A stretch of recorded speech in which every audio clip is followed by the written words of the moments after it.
자, 오늘 주시는 하나님 말씀은 우리 구약 성경 1158면 에스겔서 7장 1절에서 13절까지의 말씀입니다. 구약 성경 1158면 에스겔서 7장 1절에서 13절의 말씀을 제가 한 절 읽고 여러분이 한 절 읽고 함께 교독하겠습니다. 또 여호와의 말씀이 내게 임하여 이르시되 너 인자야, 주 여호와께서 이스라엘 땅에 관하여 이같이 말씀하셨느니라. 끝났도다. 이 땅 사방의 일이 끝났도다. 이제는 내게 끝이 이르렀나니 내가 내 진노를 내게 나타내어 내 행위를 심판하고 내 모든 가증한 일을 보응하리라. 내가 너를 불쌍히 여기지 아니하며 긍휼히 여기지도 아니하고 내 행위대로 너를 벌하여 내 가증한 일이 너희 중에 나타나게 하리니 내가 여호와인 줄을 너희가 알리라. 주 여호와께서 이같이 이르시되 재앙이로다. 비상한 재앙이로다. 볼지어다. 그것이 왔도다. 끝이 왔도다. 끝이 왔도다. 끝이 너에게 왔도다. 볼지어다. 그것이 왔도다. 이 땅 주민아, 정한 재앙이 내게 임하도다. 때가 이르렀고 날이 가까웠으니 요란한 날이요 산에서 즐거이 부르는 날이 아니로다. 이제 내가 속히 분을 내게 쏟고 내 진노를 내게 이루어서 내 행위대로 너를 심판하여 내 모든 가증한 일을 내게 보응하되 내가 너를 불쌍히 여기지 아니하며 긍휼히 여기지도 아니하고 내 행위대로 너를 벌하여 너의 가증한 일이 너희 중에 나타나게 하리니 나 여호와가 때리는 이임을 내가 알리라. 볼지어다. 그날이로다. 볼지어다. 임박하도다. 정한 재앙이 이르렀으니 몽둥이가 꽃이 피며 교만이 싹이 났도다. 포악이 일어나서 죄악의 몽둥이가 되었은즉 그들도 그 무리도 그 재물도 하나도 남지 아니하며 그 중에 아름다운 곳도 없어지리로다. 때가 이르렀고 날이 가까웠으니 사는 자도 기뻐하지 말고 파는 자도 근심하지 말 것은 진노가 그 무리 모두에게 임함이로다. 우리 13절 다 함께 파는 자가 살아있다 할지라도 다시 돌아가서 그 판 것을 얻지 못하리니 이는 묵시가 그 모든 무리에게 돌아오지 아니하고 사람이 그 죄악으로 말미암아 자기의 목숨을 유지할 수 없으리라 하였음이로다. 아멘. 우리 에스겔서 7장의 큰 주제는 시작한 일은 반드시 끝이 있다. 그런 말씀입니다. 자, 시작한 일은 반드시 끝이 있다는 것은 우리가 살아가면서 우리의 경험을 통해서도 알게 되는 일이죠. 자, 우리가 학교에 입학을 하면 반드시 졸업하는 날이 있고 또 군에 입대를 하면 반드시 제대하는 날이 있는 것처럼 모든 것이 시작한 때가 있으면 끝나는 때가 있어요. 그것은 우리들이 살면서 겪는 고난도 마찬가지입니다. 고난을 겪을 때는 이 고난이 한도 끝도 없이 계속 갈 것처럼 생각이 들지만은 그렇지 않아요. 고난이라는 것도 다 지나가는 과정입니다. 고난도 시작한 때가 있기 때문에 반드시 그 고난이 끝나는 때가 있는 줄로 믿습니다. 우리는 늘 그런 생각을 가지셔야 돼요. 그러면 이 세상도 하나님께서 창조하신 그 시작이 있기 때문에 결국 이 세상도 끝나는 날이 있다는 거예요. 그 세상이 끝나는 날을 하나님은 세상의 종말이라고 말씀하시고 세상의 종말에는 하나님의 심판이 있다. 이제 그 말씀을 계속 반복해서 말씀하시는 것입니다. 예를 들어서 이스라엘 백성들의 경우를 예를 듭니다. 자, 이스라엘이라는 나라도 처음부터 있었던 나라가 아닙니다. 이스라엘 나라도 시작된 때가 있는데 시작한 때가 있기 때문에 이스라엘 나라도 끝나는 때가 있다. 그게 이스라엘의 종말이다. 그리고 종말의 때에는 뭐가 있다고요? 하나님의 심판이 있다. 그 말씀을 하는 겁니다. 그래서 오늘 본문 에스겔서 7장 2절 말씀을 보면 계속해서 끝났도다. 끝났도다 하는 말이 계속 반복이 되는 거예요. 끝이 왔다는 겁니다. 그러면 이 끝이 왔을 때, 종말이 왔을 때 하나님이 반드시 심판을 하시는데 그러면 하나님은 어떤 기준을 가지고 심판을 하시느냐? 7장 3절의 말씀을 보면 분명하게 말씀하십니다. 이제는 내게 끝이 이르렀나니 내가 내 진노를 내게 나타내어 내 뭐를 심판하고 행위를 심판한다. 그러니까 하나님께서 언제나 심판하실 때는 그저 뭐 하나님 마음대로 기분 내키는 대로 심판하는 것이 아니라 사람들이 행한 대로 그의 행위대로 심판을 하신다는 거예요. 우리가 마지막 날에도 요한계시록 20장 12절 말씀을 보면 책들에 기록된 대로 그것도 우리가 행한 대로 하나님은 심판을 하신다는 것입니다. 그러면 하나님은 어떤 방법으로 심판을 하시느냐? 하나님이 심판하시는 방법은 여러 가지가 있어요. 근데 이스라엘을 심판하시는 방법은 세 가지를 하나님이 말씀하세요.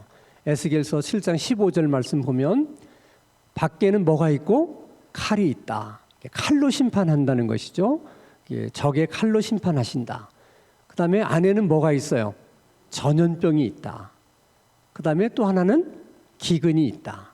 이 세 가지가 하나님께서 이스라엘 백성들을 심판하셨던 방법입니다.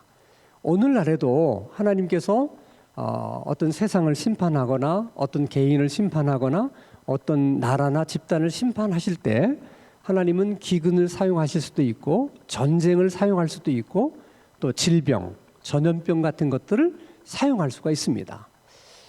모든 것을 다 하나님께서 심판하시는 것이다. 그렇게 해석하는 것은 무리가 있지만은 성경에서 보는 바처럼 하나님께서 저런 것들을 통해서도 인간을 심판하신다고 말씀을 하셨기 때문에 항상 우리들은 저런 일이 일어날 때 혹시 하나님께서 저런 것들을 통해서 우리를 인간을 심판하는 것은 아닌가 하는 것도 우리는 생각할 수 있어야 돼요. 우리가 하나님을 믿는 사람들이고 또 성경에 기록된 말씀들을 그대로 믿는 사람들이기 때문에 우리는 그렇게 생각해 보는 겁니다. 자, 그러면 하나님께서 왜 이스라엘을 심판하시느냐? 뭐 크게 두 가지예요. 하나는 그들이 우상 숭배를 하고 교만하고 뭐 많은 죄를 지었지만은 궁극적으로는 돌이키라는 회개하라는 하나님의 메시지를 그들이 듣지 않았기 때문이에요. 그것은 마지막 날의 심판도 마찬가지입니다. 우리가 왜 지옥에 가게 되느냐? 지은 죄가 많아서. 그 말도 틀린 말은 아니지만은 지은 죄가 아무리 많아도 우리가 예수를 믿고 우리 지은 죄를 회개하면 우리가 다 구원을 받을 수 있어요. 용서를 받을 수 있어요. 그러니까 궁극적으로는 우리가 예수를 믿지 않기 때문에 지옥에 가게 되는 것이고 우리 지은 죄를 회개하지 않기 때문에 우리가 지옥에 가게 되는 것이다. 그 이유가 한 가지 있고요. 하나님이 또 종말의 때에 심판하시는 이유가 또 한 가지가 있어요. 자, 8절 말씀을 한번 봅니다. 이제 내가 속히 분을 내게 쏟고 내 진노를 내게 이루어서 내 행위대로 너를 심판하여 내 모든 가증한 일을 내게 어떻게 한다? 보응한다. 그러니까 하나님의 심판하시는 이유는 너희들의 행한 대로 보응하시는 하나님, 너희들의 행한 대로 갚으시는 하나님이라는 것을 하나님이 보이시기 위해서라도 종말의 때에는 심판을 하신다는 거예요. 9절의 말씀을 보면 한 번 더 강조를 해요. 내가 너를 불쌍히 여기지 아니하며 긍휼히 여기지도 아니하고. 그러니까 심판의 날에는 긍휼히 여기시는 하나님이 아니세요. 불쌍히 여기시는 하나님도 아니십니다. 이런 말씀들이 굉장히 두려운 말씀이에요. 심판의 날에는 하나님의 긍휼함도 없고 불쌍히 여김도 없습니다. 다시 계속 화면 띄워주세요. 내가 너를 불쌍히 여기지 아니하며 긍휼히 여기지 아니하고 내 행위대로 너를 벌하여 너의 가증한 일이 너희 중에 나타나게 하리니 나 여호와가 어떤 하나님, 때리는 하나님임을 너희로 하여금 알게 하려 합니다. 그것이 심판하시는 목적이에요. 자, 여기서 이제 우리 한 가지 중요한 것은 우리가 하나님을 바르게 안다는 것이 대단히 중요합니다.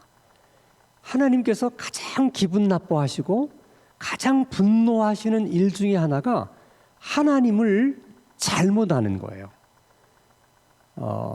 본인도 하나님을 잘못 안 것에 대한 하나님의 그 분노도 있지만은 잘못한 하나님을, 자기가 잘못 이해한 하나님을 다른 사람들에게 전하는 일도 하나님께서 굉장히 분노하시는 일 가운데 하나입니다. 그래서 이단들이 받을 심판이 매우 큰 거예요. 하나님을 바르게 안다는 것이 생각처럼 여러분 쉬운 게 아닙니다. 자, 욥기서의 말씀을 보면 욥이 이제 고난을 겪습니다. 엄청난 고난을 겪었습니다. 그러니까 아주 가까운 세 명의 친구가 욥을 찾아와서 위로를 해요. 계속 위로를 합니다. 그 친구들은 욥을 어쨌든 돕고 싶어서 찾아온 친구들이야. 근데 자꾸 욥에게 뭐라고 얘기하냐면 내가 이렇게 고난을 당하는 것은 네가 하나님 앞에 지은 죄가 있기 때문이다. 하나님께서 죄도 없는 자를 심판하시는 하나님이 아니다. 하나님은 죄가 있기 때문에 벌하시는 것이고 그래서 때리시는 하나님이다. 그걸 계속 얘기하면서 그러니까 너 하나님 앞에 지은 죄가 있으면 빨리 회개를 해라. 그러니까 욥은 뭐라고 얘기해요? 그렇지 않다는 거야. 나는 하나님 앞에 이런 고난을 받을 만한 죄를 범한 적이 없다. 근데 너는 왜 그러면 이런 형벌을 받고 있다고 생각하느냐? 나도 모르겠다. 나도 그게 답답하다. 친구들이 얘기합니다. 답답할 거 하나도 없다. 우리가 보기에는 네가 뭔가 알지 못하고 기억하지 못하는 숨겨진 죄가 있기 때문에 그런 것이지 그냥 원인이 없는 결과가 있을 수 있겠느냐. 계속해서 집요하게 얘기를 합니다. 근데 실제로 욥이 자기가 지은 죄 때문에 그렇게 심판받는 거 아니잖아요. 근데 지금 욥의 친구는 그렇게 얘기를 하다 보니까 하나님은 아무 지금 심판받을 만한 잘못도 하지 않은 욥을 죄가 있다고 하나님께서는 여기시고 심판하시는 하나님으로 자꾸 욥에게 그런 하나님으로 지금 설명을 하는 거예요. 세 명의 친구가. 그러니까 하나님이 보시니까 이 세 명의 친구가 지금 하나님에 대해서 어떻게 소개하고 있어요?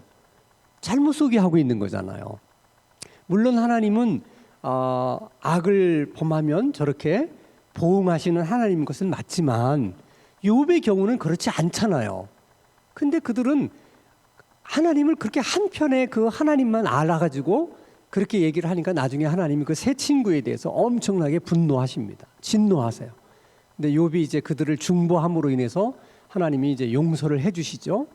그러니까 하나님을 그렇게 잘못 이해해서 무조건 어려움 당하면 다 하나님이 심판하신 것이다.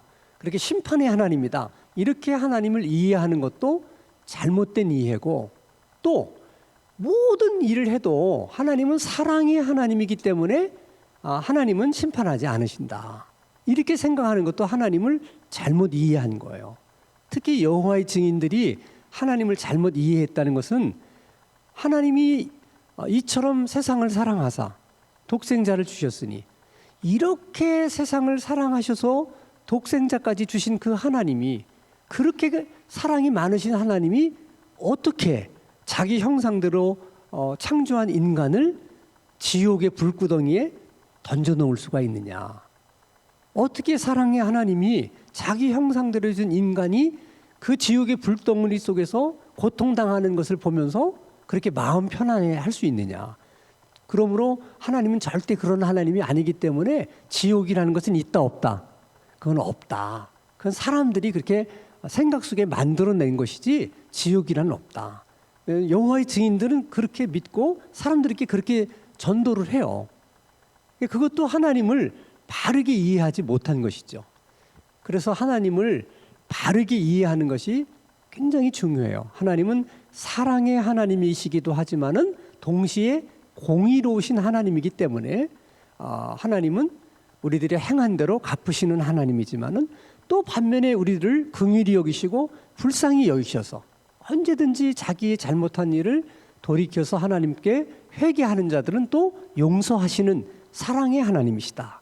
이걸 항상 같이 생각해야 돼요. 하나님을 이해할 때 어느 한쪽으로 치우치면 안 된다 하는 것입니다.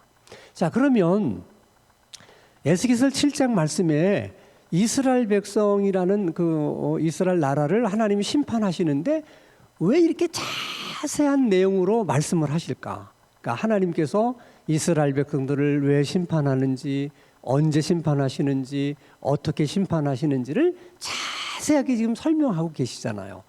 그렇게 설명하시는 이유는 하나님은 이스라엘 백성들만 그렇게 심판하시는 하나님이 아니라 어떤 한 개인도 그렇게 심판할 수 있고 어떤 한 나라도 그렇게 심판하실 수 있고 하나님은 이 세상도 그렇게 심판하실 수 있는 하나님이다. 그것을 말씀하기 위해서 저렇게 자세하게 묘사를 하시는 거예요. 그러니까 저런 한 예를 보면서 마지막 날에도 하나님이 어떻게 심판을 하시겠구나 하는 것을 우리가 유추해서 얼마든지 생각해 볼 수가 있다는 것입니다. 자, 오늘날에는 우리가 다 느끼는 것처럼 과학이 정말 너무 빠르게 발전을 해요. 그래서 앞으로 우리가 살고 있는 이 세상이 어떤 세상이 될런지는 과학자들조차도 가늠을 못해요. 어떤 세상이 펼쳐질지를 아무도 짐작할 수 없을 만큼 과학이 지금 발전하고 있습니다. 근데 과학이 발전한다고 해서 다 좋은 것만은 아니에요. 항상 과학의 발전은 밝은 면도 있지만은 어두운 면도 있어요. 그래서 과학자들은 이 어두운 면, 과학이 발전하면 발전할수록 만들어지는 이 어두운 면들이 인간의 삶에 어떤 부정적인 영향을 미치게 될까를 많이 고민하고 있습니다.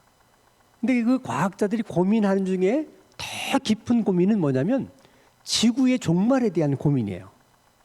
과학이 이처럼 발전하기 전에는 과학자들 세계 속에서도 지구의 종말이 있을 거라는 것이 화제가 됐어요.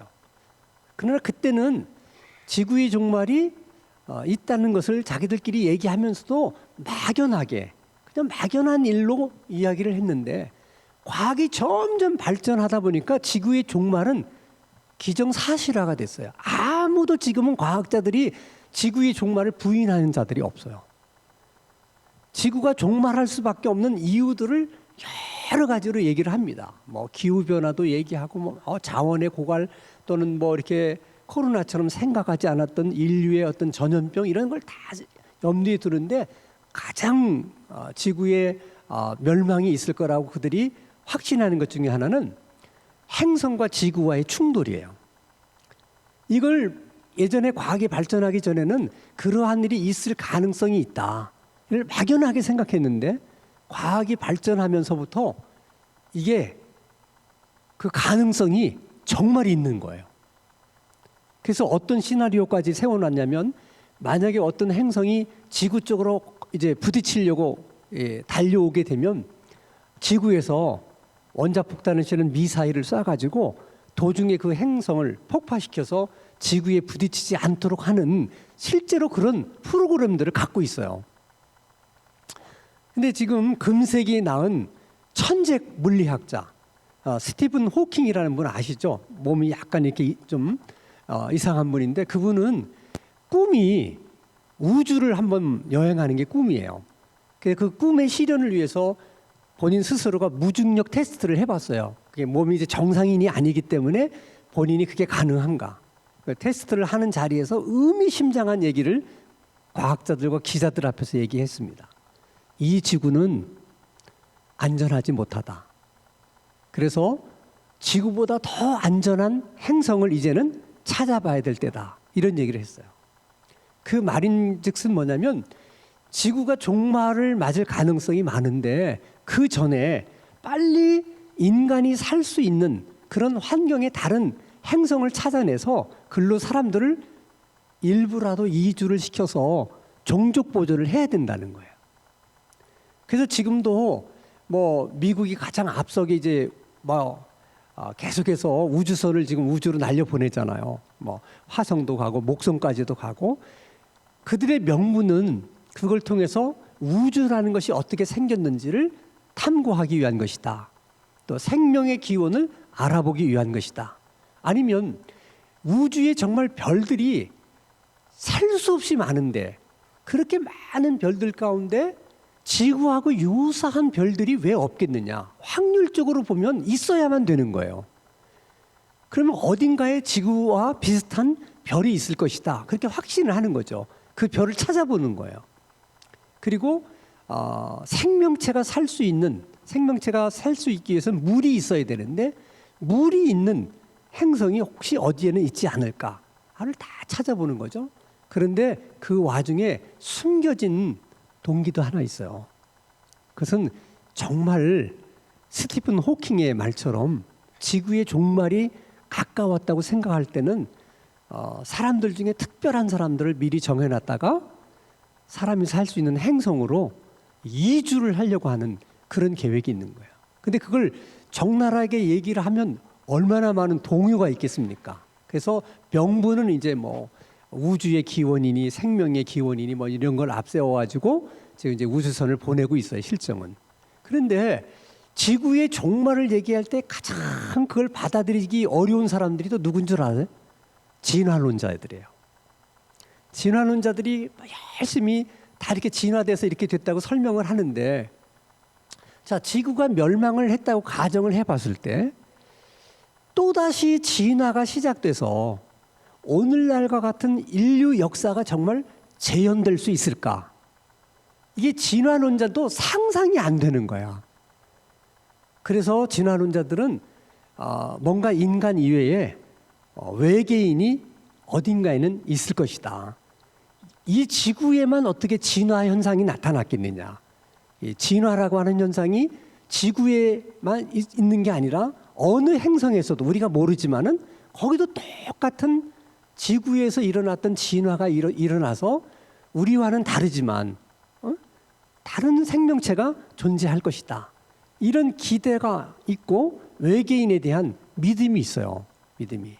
자, 그러면 예수 믿는 사람들은, 과학자들은 미래를 이렇게 설명하고 이제 지구의 종말에 대해서 이렇게 얘기하고 하지만은, 자, 우리들은 그런 것을 떠나서 우리는 이제 하나님의 말씀을 믿는 사람들이기 때문에 하나님께서 어떻게 말씀하셨나 하는 게 우리들에겐 주된 관심사예요.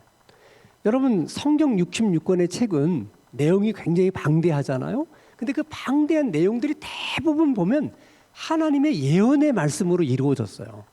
항상 예언하시면 그 예언이 이루어지고, 또 예언하시면 또 그 예언이 이루어지고. 그래서 모든 성경의 내용을 이렇게 집약해 보면 하나님의 말씀의 예언, 예언의 성취, 그것이 반복되는 것으로 내용이 형성되어 있습니다.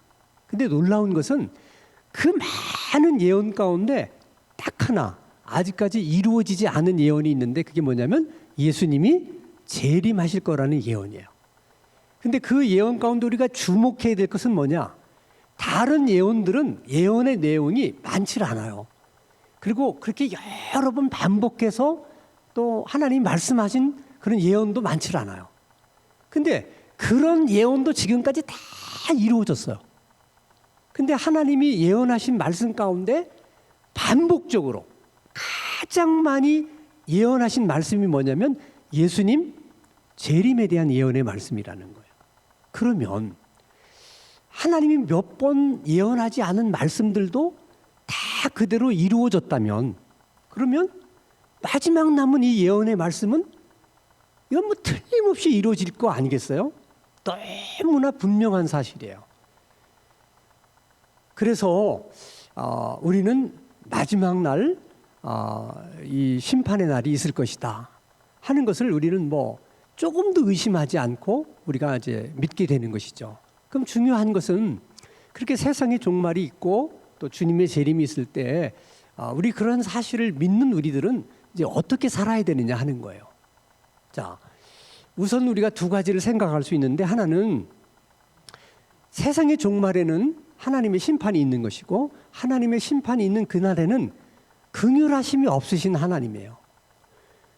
모든 사람에 대한 불쌍히 여김도 없고 긍휼하심도 없고 모든 것을 그냥 행한 대로 갚으시는 하나님이세요. 굉장히 두려운 하나님이시죠. 그런데 딱 하나 예외가 있어요.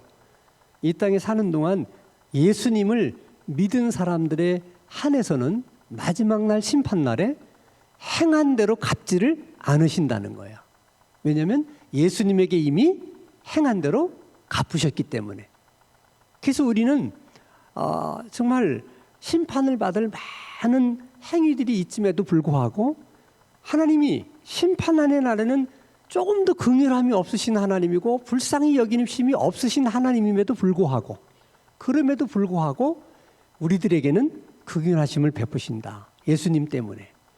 그게 얼마나 큰 은혜인가 하는 것을 우리가 매일매일 생각하며 살아야 돼요. 그래서 우리가 주님이 오시는 날이 우리에게는 두렵지가 않은 거야. 오히려 주님이 오시는 날, 주님이 오셔서 새 하늘과 새 땅이 이루어지고 하나님이 직접 통치하시는 그 나라에서 우리가 살게 되는 것을 우리는 가장 큰 행복이라고 생각하고 그날을 소망하는 것이죠. 그런 소망을 우리가 가질 수 있는 담대함이 어디서 있느냐? 예수님 때문인 거예요. 그러니까 그 은혜가 얼마나 큰 은혜인가를 우리가 늘 생각하고 살면 너무너무 감사하죠. 근데 그 놀라운 은혜를 사실 우리만 누리고 산다는 것은 정말 하나님 앞에서 죄송한 일이잖아요. 그래서 이런 우리가 누리고 있는 이런 은혜를 다른 사람들에게도 이런 복음을 전해서 그들도 우리가 누릴 수 있는 이 엄청난 은혜를 누릴 수 있도록 우리가 해야 된다. 그것이 주님께서 우리들에게 맡겨주신 사명이에요. 그래서 우리가 살아가는 동안에 어쨌든 기회가 있을 때마다 내가 받은 이 엄청난 은혜를 저 사람도 받게 해야지. 내가 누리는 이 엄청난 은혜를 저 사람도 받으면 얼마나 좋을까. 항상 그 생각을 가지고 기회가 되는 대로 복음을 전해야 된다는 것이죠. 또 하나는 뭐 예수님이 재림하시는 그 세상의 종말이 오든 아니면 그 전에 내가 먼저 개인적인 삶의 종말이 오든 끝이 있다는 건 분명하다면 그 끝이 올 때 나는 어떤 모습으로 내 종말을 맞이할까? 그게 주님의 재림이든 내 개인적인 삶의 종말이든 그걸 항상 생각해 보는 거예요. 항상. 그리고 그 끝을 생각하면서 내가 오늘은 어떻게 살아야 될까? 그것이 결국은 그 세상의 종말 또 나의 개인적인 종말을 준비하며 사는 것이죠. 그러니까 우리가 너무 사는 것에 급급해가지고 하루하루를 그렇게 살다 보면 그 종말이 있다는 걸 잊고 살 때가 너무 많은 거죠. 아무 생각 없이 준비 없이 종말을 맞게 되면 안 된다는 거예요. 그래서 항상 감사와 그다음에 그 종말의 때에 나는 어떤 모습으로 그 종말을 맞이하게 될까 하는 것을 항상 머릿속으로 생각하면서 그것을 준비하면서 살아가야 된다. 그래서 오늘 우리가 함께 기도할 때는 우리 속에 있는 보이지 않는 작은 공간을 기도로 채울 수 있는 그런 기도를 오늘 많이 할 수 있기를 바라고 또 하나님 우리 세대의 주님이 오시든 또 그 전에 우리가 개인적으로 우리가 종말을 맞이하든 그 종말의 때에 나는 어떤 모습으로 종말을 맞이하게 될 것인지 그게 분명하다고 지금 말씀하시잖아요. 분명하다. 시작한 것이 있으면 반드시 끝이 있다. 우리도 태어난 날이 있기 때문에 반드시 죽는 날이 있다. 분명하게 말씀하시잖아요. 그때가 언제인지는 모르지만 너무나 분명하고 확실한 사실이니까 그날에 내가 어떤 모습으로 내가 그날을 맞이하게 될 것인가 하는 것을 여러분들이 기도하면서도 하나님께 좀 보여달라고 내가 마지막 날에 어떤 모습으로 내가 종말을 맞이하게 될 것인지 또 그것을 준비하기 위해서 오늘 나에게 어떤 기도가 필요한지 또 어떤 삶의 자세로 사는 것이 필요한지 이런 것들을 하나님에게 진지하게 물으면서 또 기도하는 그런 기도의 시간이 되시기를 바랍니다.